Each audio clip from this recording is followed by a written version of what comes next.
너는 그리스도시니이다. 또다시 그들이 왔습니다. 바리새인과 사두개인들. 평소에는 서로 적이었습니다. 바리새인은 부활을 믿었고 사두개인은 믿지 않았습니다. 바리새인은 전통을 중시했고 사두개인은 성전 제사를 중시했습니다. 그들은 거의 모든 것에 동의하지 않았습니다. 하지만 한 가지에는 동의했습니다. 예수를 반대하는 것. 그들은 함께 왔습니다. 연합 전선을 구축했습니다. 하늘로부터 오는 표적 보이기를 청하니 표적, 기적, 증거.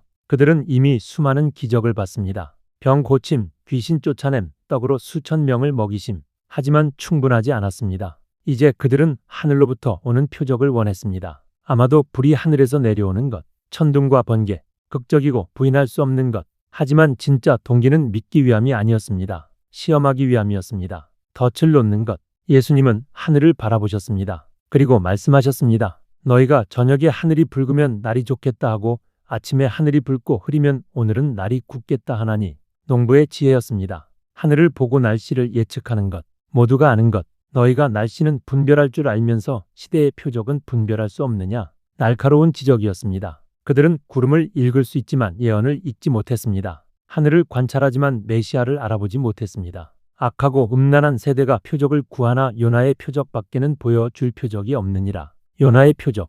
사흘간 큰 물고기 뱃속에 있다가 나온 것. 죽음과 부활의 예표. 그것이 최종 표적이 될 것입니다. 예수님은 그들을 떠나가셨습니다. 더 이상 논쟁하지 않으셨습니다. 제자들과 배를 타고 건너갔습니다. 그런데 문제가 있었습니다. 떡을 가져오는 것을 잊었습니다. 예수님이 경고하셨습니다. 삼가 바리새인과 사두개인들의 누룩을 주의하라. 누룩. 작은 것이지만 반죽 전체를 발효시킵니다. 퍼져나갑니다. 변화시킵니다. 하지만 제자들은 오해했습니다. 우리가 떡을 가져오지 아니하였도다. 문자 그대로 이해했습니다. 떡의 누룩을 말씀하시는 줄 알았습니다. 예수님은 한숨을 쉬셨을 것입니다. 믿음이 작은 자들아 어찌 떡이 없으므로 서로 논의하느냐? 아직도 걱정합니까? 음식을 너희가 아직도 깨닫지 못하느냐? 떡 5개로 5,000명을 먹이고 주운 것이 몇 바구니며 떡 7개로 4,000명을 먹이고 주운 것이 몇 광줄이었는지를 기억하지 못하느냐? 2번의 기적, 최근의 일. 하지만 벌써 잊었습니다. 어찌 내 말한 것이 떡의 관함이 아닌 줄을 깨닫지 못하느냐? 그제서야 제자들이 이해했습니다. 떡의 누룩이 아니라 교훈의 누룩. 바리새인과 사두개인들의 가르침, 위선, 형식주의, 불신앙. 그것이 퍼져나가면 전체를 부패시킵니다. 예수님은 북쪽으로 계속 가셨습니다. 빌립보 가이사랴, 이방 지역, 헤롯 빌립이 로마 황제를 기리기 위해 세운 도시. 그곳에서 예수님은 중요한 질문을 하셨습니다. 사람들이 인자를 누구라 하느냐? 여론조사 같았습니다. 사람들은 예수님을 어떻게 생각합니까? 제자들이 대답했습니다. 더러는 세례 요한.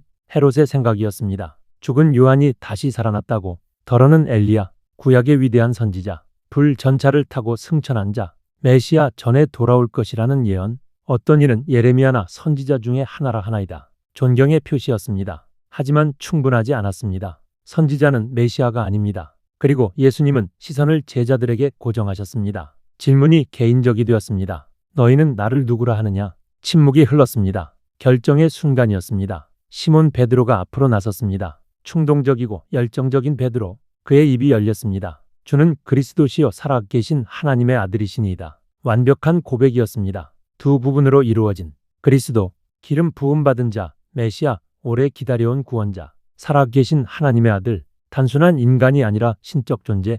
예수님의 얼굴이 밝아졌습니다. 바요나 시몬아 내가 복이 있도다. 복 있는 자, 축복받은 자. 이를 내게 알게 한 이는 혈육이 아니여 하늘에 계신 내 아버지시니라. 인간의 지혜가 아니었습니다. 계시였습니다. 하나님께서 베드로에게 보여주신 것. 또 내가 내게 이르노니 너는 베드로라. 이름의 의미를 확인하셨습니다. 베드로 바위돌.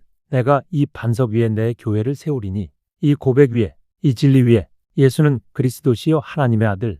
이 반석 위에 교회가 세워질 것입니다. 음부의 권세가 이기지 못하리라. 죽음도, 지옥도, 사탄도 교회를 무너뜨리지 못할 것입니다. 내가 천국 열쇠를 내게 주리니. 권한의 위임, 복음을 전할 권한, 문을 여는 권한. 내가 땅에서 무엇이든지 매면 하늘에서도 매일 것이요 내가 땅에서 무엇이든지 풀면 하늘에서도 풀리리라. 하늘과 땅의 연결, 사도의 권위. 하지만 예수님은 경고하셨습니다. 자기가 그리스도인 것을 아무에게도 이르지 말라. 아직 때가 아니었습니다. 사람들은 오해할 것입니다. 정치적 메시아를 기대할 것입니다. 그리고 예수님은 충격적인 말씀을 하기 시작하셨습니다. 이때로부터 전환점이었습니다. 고백 후의 계시. 예수 그리스도께서 자기가 예루살렘에 올라가 장로들과 대제사장들과 서기관들에게 많은 고난을 받고 죽임을 당하고 제3일에 살아나야 할 것을, 메시아가 고난받을 것이라고, 죽을 것이라고 적들에게, 제자들은 충격받았습니다. 특히 베드로가 예수님을 붙들었습니다. 항변했습니다. 주여 그리 마옵소서. 이 일이 결코 주께 미치지 아니하리이다. 선이었습니다. 사랑이었습니다. 충성이었습니다. 하지만 잘못된 것이었습니다. 예수님이 돌이키셨습니다. 베드로를 날카롭게 보셨습니다. 사탄아, 내 뒤로 물러가라. 방금 전 복이 있다고 하신 사람에게 사탄이라고. 왜? 너는 나를 넘어지게 하는 자로다. 장애물, 걸림돌, 광야에서 사탄이 했던 것처럼 십자가를 피하라고 속삭이는 것. 내가 하나님의 일을 생각하지 아니하고 도리어 사람의 일을 생각하는도다. 하나님의 계획은 십자가를 통한 구원, 인간의 생각은 고난 없는 영광.